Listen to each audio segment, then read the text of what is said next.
Bapa di sorga, kami mengucap syukur buat kasih karunia-Mu yang luar biasa dalam hidup kami. Kami sadar kalau kami ada sebagaimana kami ada saat ini Tuhan, itu semua karena kemurahan-Mu. Telah menuntun dan menyertai kami sepanjang hari-hari yang sudah berlalu. Oleh anugerah Tuhanlah kami boleh ada di awal bulan yang baru, bulan yang ke-6 pada tahun ini. Kami bermohon kepadamu ya Tuhan, sebagaimana Engkau telah menolong dan memberkati hidup kami pada bulan-bulan yang sudah kami lewati. Kami rindu juga pada bulan yang baru ini menolong kami. Dan biarlah Roh Kudus menguasai kami sekalian. Bahkan kami merelakan diri kami untuk dijadikan sebagai tawanan Roh-Mu. Sehingga apa yang Kau inginkan di dalam kehidupan kami, biar kami dimampukan mengikuti kehendak-Mu. Ya Tuhan, berfirmanlah Engkau saat ini. Karena kami rindu sabda-Mu. Urapilah hamba-Mu dengan segala keterbatasan yang ada padanya. Biar Roh Kudus yang menyempurnakan. Kami menyambut firman-Mu di dalam nama Tuhan Yesus Kristus. Haleluya. Amin. Oleh anugerahnya kita sudah memasuki bulan yang ke-6. Pada bulan yang ke-6 setiap tahunnya bagi gereja kita, Gereja Bethel Indonesia disebut sebagai bulan keluarga. Dan bertepatan pada bulan ini juga kita akan merayakan hari Pentakosta, hari memperingati pencurahan Roh Kudus. Maka saudara-saudara, secara khusus pada bulan ini kita akan berbicara apa peran Roh Kudus dalam keluarga kita. Atau libatkanlah Roh Kudus dalam keluarga kita sungguh-sungguh, maka kita akan melihat sesuatu yang luar biasa Tuhan kerjakan. Pada minggu yang pertama ini saya memberi judul firman yaitu lebih akrab dengan Roh Kudus. Lebih akrab dengan Roh Kudus, di mana kita sedang memberi diri supaya hidup kita dipimpin dan dikuasai olehnya. Hidup yang dipimpin dan dikuasai oleh Roh Kudus. Semakin akrab kita dengan Dia, dengan pribadi Roh Kudus, maka percayalah Dia akan memimpinmu. Dia akan menguasai kita kalau kita rela dan bersedia dipimpin dan dikuasai.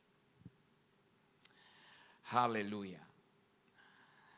Dunia yang penuh dengan ketidakpastian ini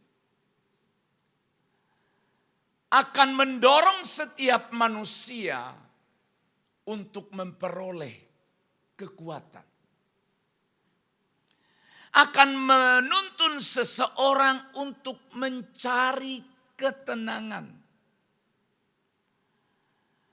Dan bermacam-macam cara orang untuk mendapatkan ini. Tetapi kita harus ada pada tuntunan sejati yang sesuai dengan firman.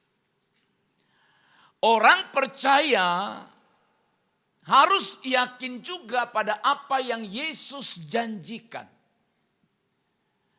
Yesus berjanji bahwa Roh Kudus yang adalah penolong itu akan hadir secara permanen. Akan hadir secara sungguh-sungguh dan nyata di dalam kehidupan kita. Juga Yesus memberikan kita janji janji Roh Kudus. Dan itulah yang pertama sekali diberitahukan kepada para murid dikala mereka sedang mengalami suasana duka. Di mana mereka butuh penghiburan dan butuh penyertaannya. Di situasi seperti itulah Yesus pertama sekali berjanji untuk memberi mereka, melengkapi mereka dengan seorang penolong. Namun saudara-saudaraku sekalian, di masa sekarang sebagai orang percaya, orang Kristen, ada banyak masalah atau masalah ini sering terjadi dialami oleh sekian banyak atau banyak orang Kristen. Apa itu? Mengenal Roh Kudus. Ini masalah. Tetapi tidak hidup dekat, tidak hidup akrab dengannya. Dia mengenal itu. Juga dia percaya keberadaannya dan berkata, saya percaya Roh Kudus itu ada. Tetapi hanya sebatas di dalam pikiran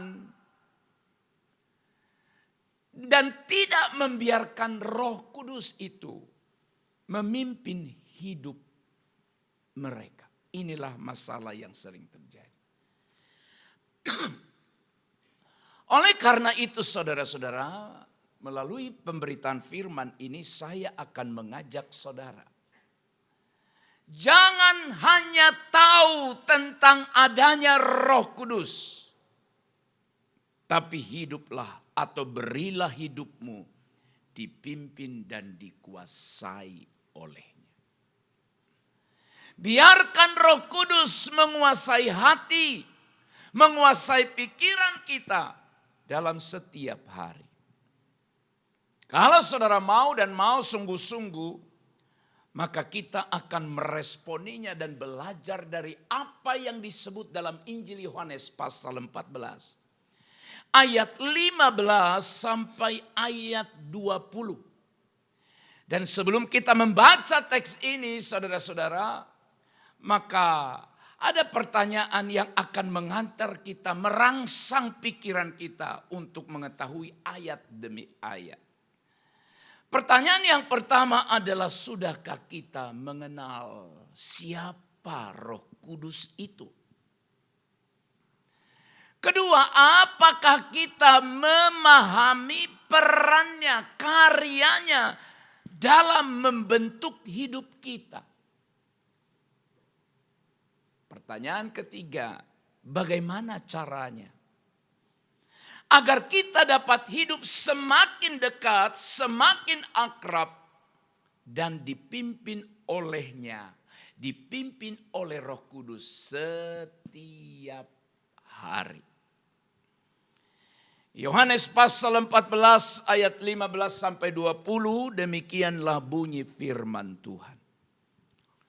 Jikalau kamu mengasihi aku, kamu akan menuruti perintah-perintahku. Aku akan minta kepada Bapa dan Ia akan memberikan kepadamu seorang penolong yang lain, supaya Ia menyertai kamu selama-lamanya, yaitu Roh kebenaran.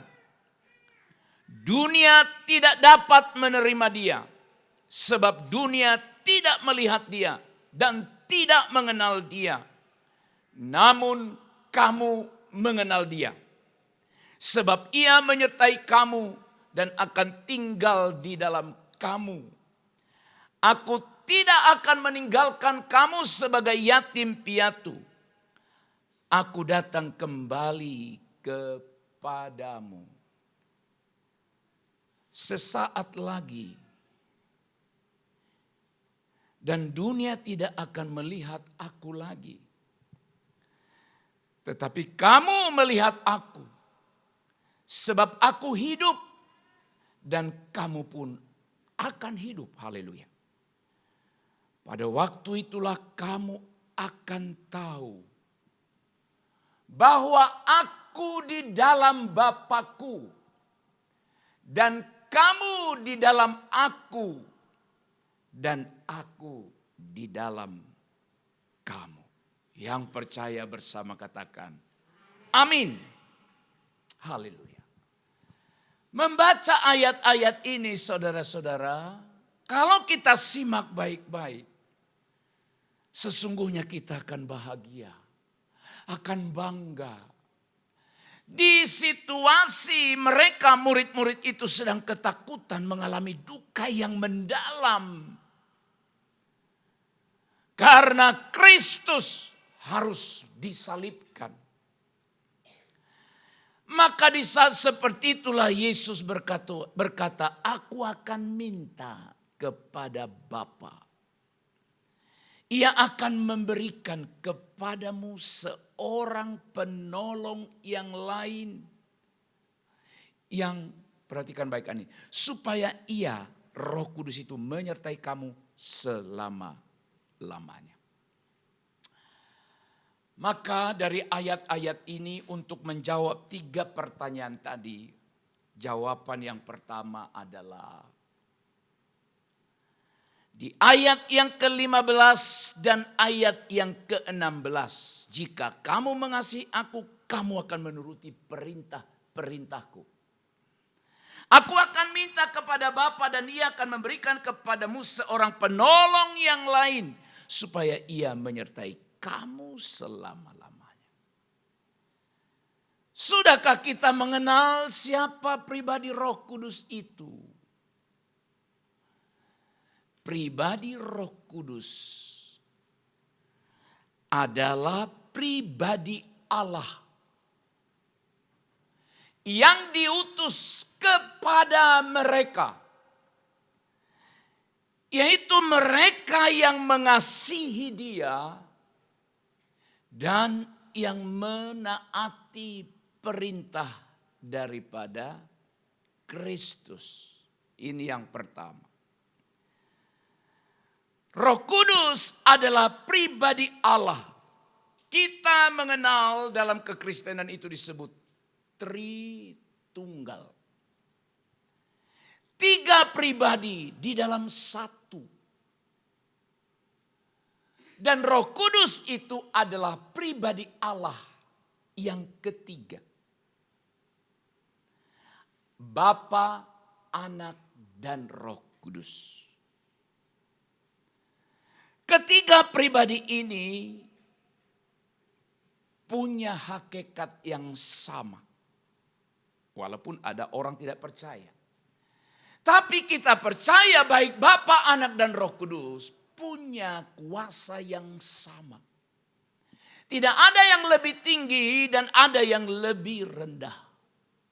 Jadi Roh Kudus adalah pribadi Allah yang diutus. Sekali lagi perhatikan, diutus, diberikan kepada mereka dengan syarat dia harus mengasihi dan menuruti atau mentaati perintahnya. Yesus mengajarkan bahwa bukti kita mengasihi Dia, bukti kita mengasihi Yesus adalah dengan menaati, menuruti perintahnya. Mengasihi Yesus itu bukan hanya soal perasaan. Soal perasaan itu bisa diungkapkan lewat lagu, lewat kata, tapi dalam tindakan tidak. Ada banyak syair lagu yang mengajarkan kita begini. Tapi apakah sungguh-sungguh seseorang kalau hanya dalam perasaan, tidak ada tindakan konkret atau tindakan nyata, sama saja nggak ada artinya. Bukankah saudara pernah menuntut orang yang berkata aku mengasihimu sebatas kata, tak pernah ada tindakan. Lalu saudara balik bertanya, kalau hanya ngomongnya, aku sayang padamu, buktinya apa?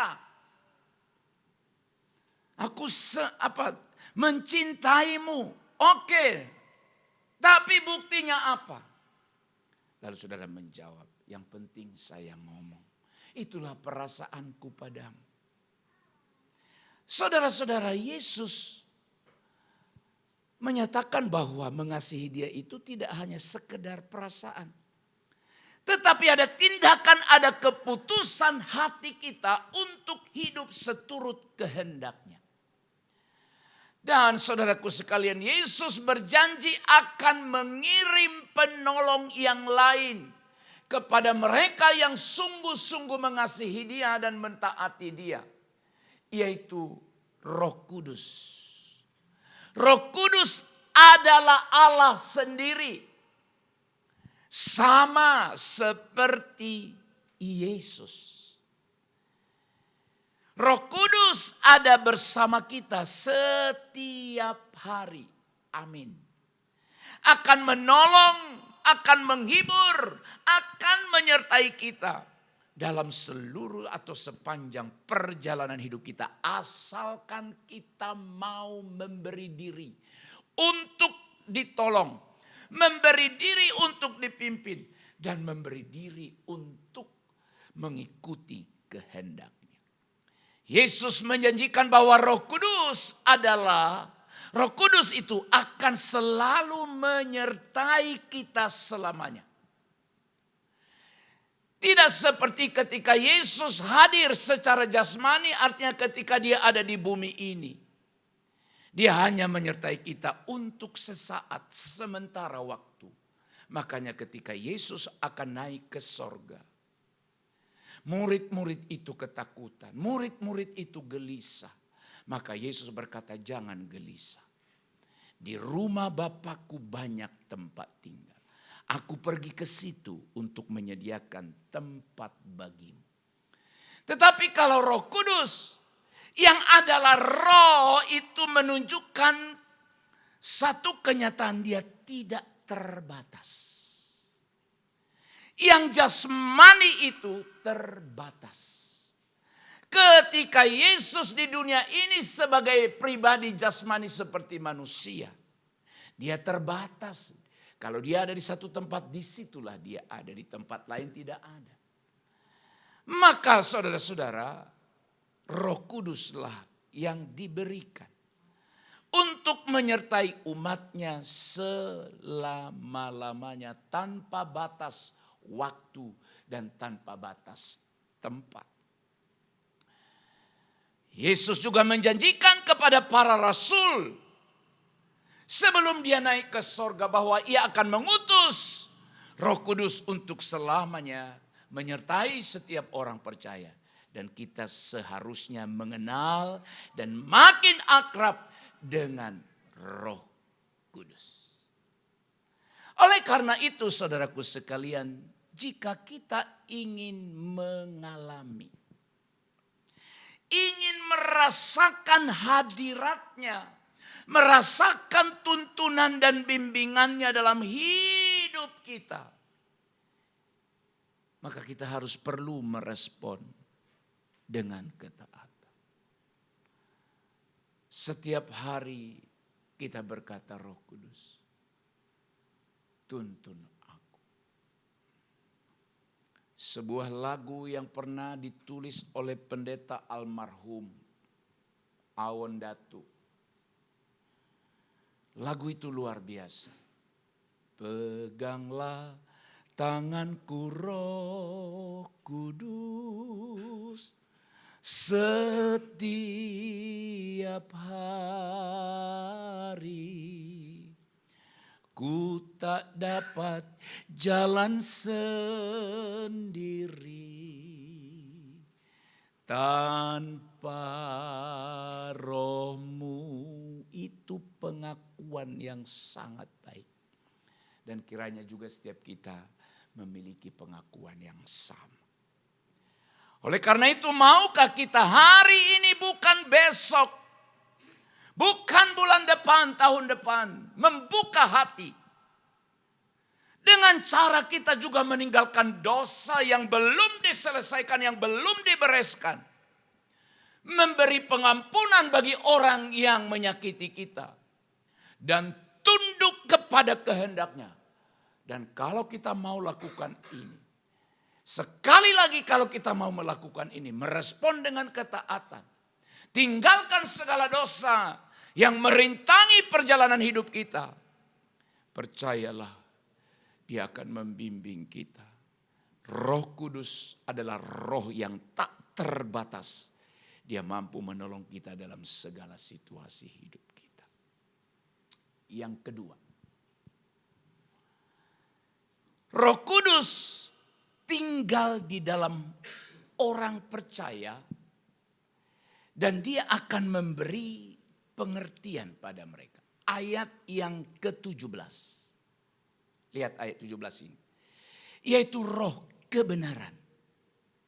Dunia tidak dapat menerima dia. Sebab dunia tidak melihat dia dan tidak mengenal dia. Namun kamu, kata Yesus kepada murid itu, mengenal dia. Sebab ia menyertai kamu dan ia akan tinggal di dalam kamu. Saudara-saudaraku sekalian, pertanyaan kedua tadi adalah, apakah kita memahami perannya? Peran Roh Kudus dalam membentuk kehidupan kita itu. Apakah kita memahami? Maka kebenaran yang kedua sebagai jawabannya. Roh Kudus itu tinggal di dalam orang percaya, di dalam kehidupan orang percaya. Untuk apa? Apa perannya? Memberi pengertian. Memberi pengertian akan kebenaran. Menuntun seseorang untuk memahami kebenaran. Saudara, Roh Kudus, Alkitab berkata, adalah roh kebenaran. Dia bukan hanya menyertai kita. Amin. Tetapi juga memberikan kita pengertian tentang firman Tuhan. Maka itu sebabnya ketika kita baca firman selalu berdoa minta Roh Kudus singkapkan rahasia kebenaran firman. Dia memberi kita pengetahuan tentang firman. Bukan hanya memberi pengetahuan tentang itu, tetapi juga menjadi penolong yang setia. Yang membimbing kita memahami kebenaran Allah secara mendalam dan menolong kita untuk hidup sesuai dengan kebenaran itu setiap hari. Mengerti dan memahami kehendak Allah dalam hidup kita. Saya ulang kalimat ini. Mengerti dan memahami kehendak Allah dalam kehidupan setiap kita adalah satu kebutuhan yang sangat mendasar di dalam hidup kita. Mengerti kehendak Allah. Itu sebabnya Alkitab berkata, berusahalah supaya kamu mengerti kehendaknya. Tanpa Roh Kudus, kita mudah tersesat. Tersesat oleh pemikiran dunia yang semakin menjadi-jadi ini. Dan kelemahan yang ada pada kita. Saya berdoa kiranya setiap saudara yang datang dan dengarkan firman hari ini. Yang mungkin selama ini hanya tahu pribadi Roh Kudus tapi tidak memiliki peran nyata di dalam hidup kita karena kita tidak beri kesempatan pada dia. Mulai hari ini bertindaklah dan tidak ada, sekali lagi, dan tidak ada satu tindakan yang sekecil apa menurut kita di mana Roh Kudus tidak perlu. Tapi biar dia bertindak dalam seluruh kehidupan kita. Saudara-saudara, kita bisa mudah tersesat. Oh, apalagi sekarang ini. Terlalu banyak pengajaran, terlalu banyak teori. Terlalu banyak ucapan-ucapan yang kita dengar. Saudara tidak perlu bingung dan tidak perlu stres tentang itu. Tapi kita di saat kita bergantung pada Roh Kudus, percaya dia akan menuntun kita kepada segala kebenaran dan memampukan kita. Bukan hanya tahu kebenaran itu, sekali lagi, bukan hanya tahu kebenaran itu, tapi memampukan kita untuk menghidupi kebenaran itu di dalam diri kita. Oleh karena itu, saya mengajak saudara hari ini, lewat kebenaran yang kedua. Jika Roh Kudus tinggal, sungguh-sungguh tinggal di dalam kita. Sekali lagi bukan hanya teori. Jika Roh Kudus sungguh-sungguh berdiam di dalam diri kita, maka bagaimana seharusnya saya hidup setiap hari. Kita akan hidup semakin tertib. Kita akan mencintai, merindukan hadirat Allah dalam hidup kita.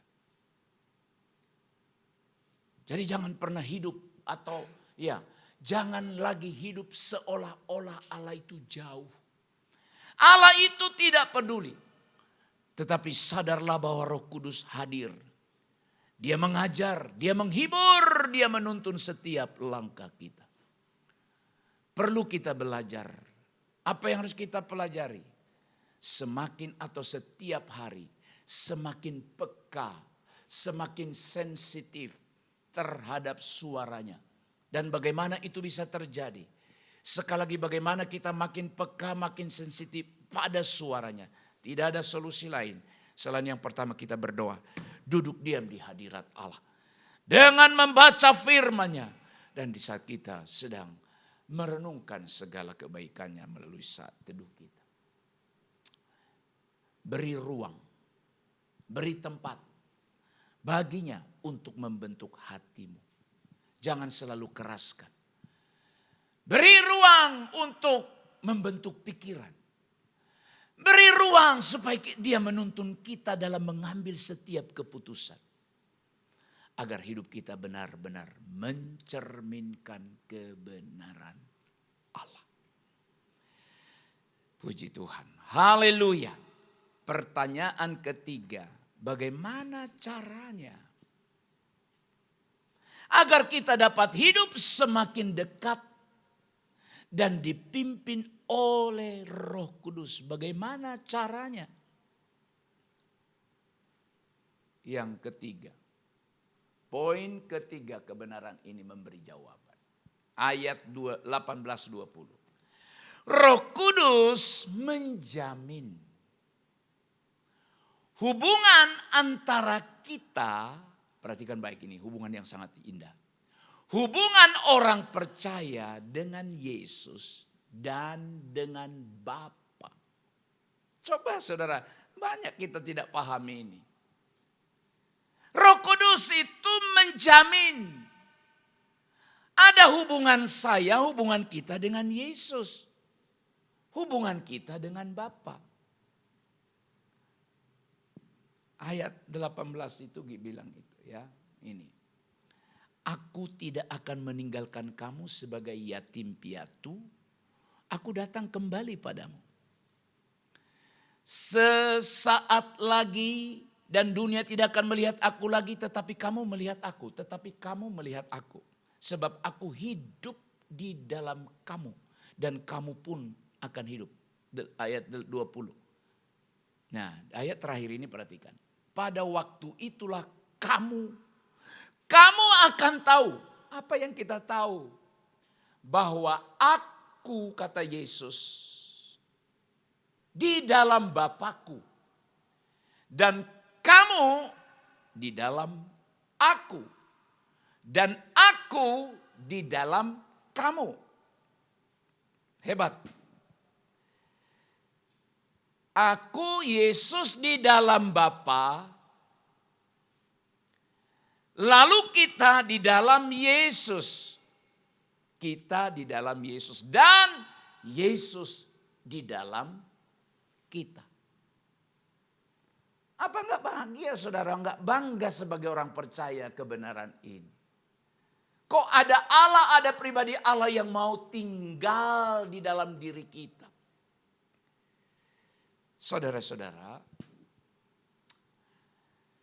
Roh Kudus diutus oleh Yesus sebagai penolong yang akan selalu hadir menemani kita dalam setiap hidup kita. Supaya apa? Kita tidak pernah merasa sendirian. Tidak pernah merasa ditinggal. Dan Roh Kudus menghubungkan kita secara nyata dengan Allah Tritunggal. menjadikan Kristus dan Bapa hadir di dalam hati kita melalui hubungan yang hidup dan hubungan yang sangat intim. Roh Kudus juga menjamin agar hubungan kita dengan Allah Bapa tetap kuat dan kekal, tidak pernah terputuskan. Rasul Paulus berkata begini, siapakah yang dapat memisahkan kita dari kasih karunia Allah? Kalau Roh Kudus ada dalam diri kita. Percayakah saudara apa yang membuat para martir, orang-orang yang mati syahid itu bisa bertahan sampai akhir hidupnya? Walaupun sakitnya siksaan yang mereka hadapi. Mereka tidak sedikit yang dipotong lehernya. Tidak sedikit yang dibakar hidup-hidup, disiksa dengan siksaan yang lain. Tapi mereka bertahan sampai mati. Saya merenungkannya dan berkata, kenapa dia kuat? Kenapa dia akhirnya tetap percaya? Saya yakin karya Roh Kudus di dalam diri orang itu memampukan dia bertahan. Memampukan dia untuk tidak menyangkal imannya di hadapan para penyiksa itu. Saudara, selain itu Roh Kudus memberi pengertian yang mendalam tentang Kristus dan memampukan kita untuk bersaksi dalam kehidupan kita. Saudara, dalam berbagai tantangan hidup yang kita hadapi, Roh Kudus itu akan menguatkan, akan membimbing langkah kita pada kebenaran. Oleh sebab itu saudara-saudara, kita dipanggil untuk membuka hati dan hidup terbuka, dipimpin oleh Roh Kudus. Ini karyanya, ini perannya dalam hidup kita. Agar hubungan kita dengan Allah semakin erat dan penuh kedamaian. Mari kita mulai beberapa langkah ini dan bertekad sungguh-sungguh. Yang pertama, dengar. Mulailah setiap hari dengan membangun hubungan pribadi dengan Roh Kudus. Melalui doa yang sungguh-sungguh, doa yang tulus. Melalui penyembahan yang sungguh-sungguh. Dan juga melalui perenungan akan firman-Nya. Mulai. Kedua, latihlah telinga rohani kita, pendengaran rohani kita supaya semakin peka terhadap Roh Kudus, mendengar suaranya. Karena Ia sering berbicara melalui hati nurani kita. Dia juga bisa berbicara dengan firman yang ditunjukkannya kepada kita, dengan firman yang disampaikan orang lain dan orang lain menyampaikannya kepada kita. Dia juga bisa memberikan suara kepada kita dengan teguran yang lembut. Atau damai sejahtera yang tidak tergoyahkan sekalipun kita berada di tengah keadaan sulit. Ketiga, mari kita belajar untuk taat bahkan dalam hal-hal yang kecil sekalipun. Apa itu?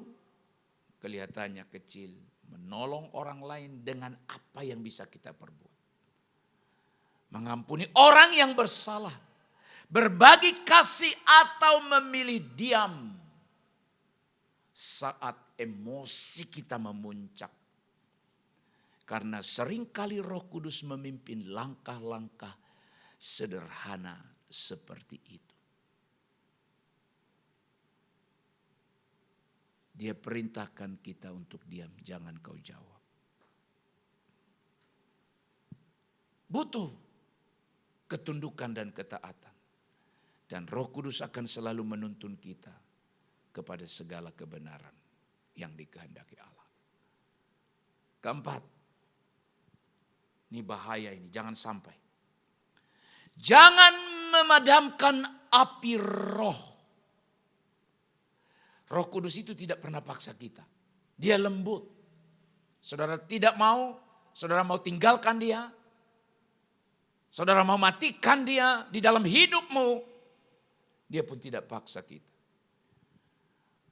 Jika Roh Kudus mendorong kita untuk berubah. Jika Roh Kudus mendorong kita untuk bertobat. Atau mengambil bagian dalam pelayanan.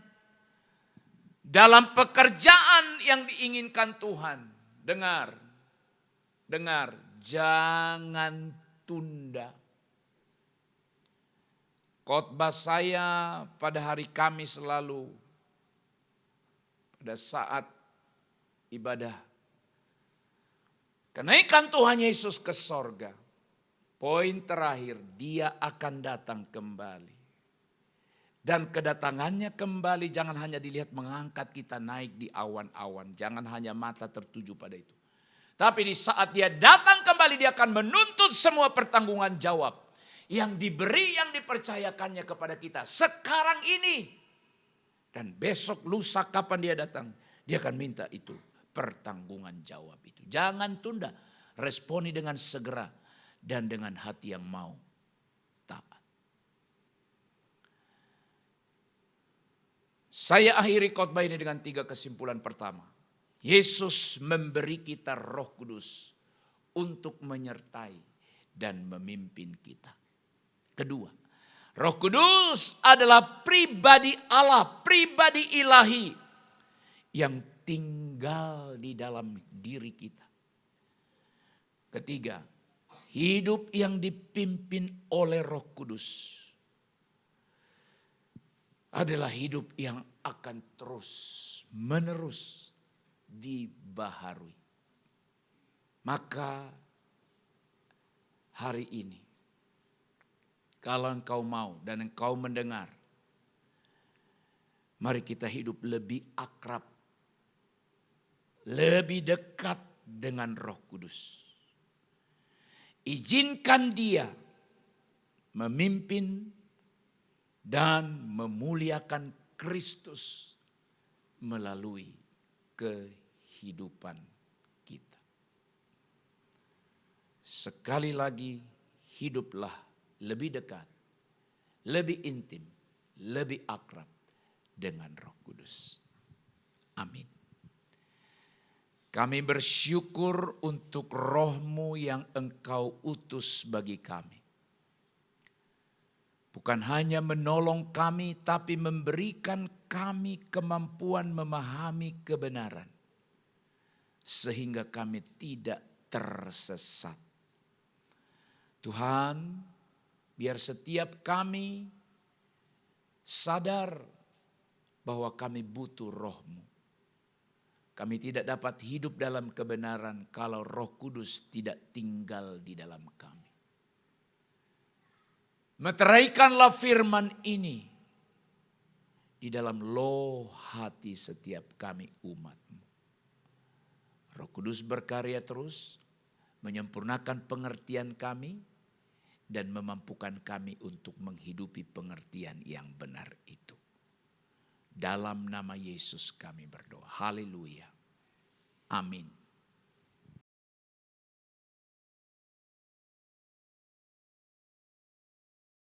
Thank you.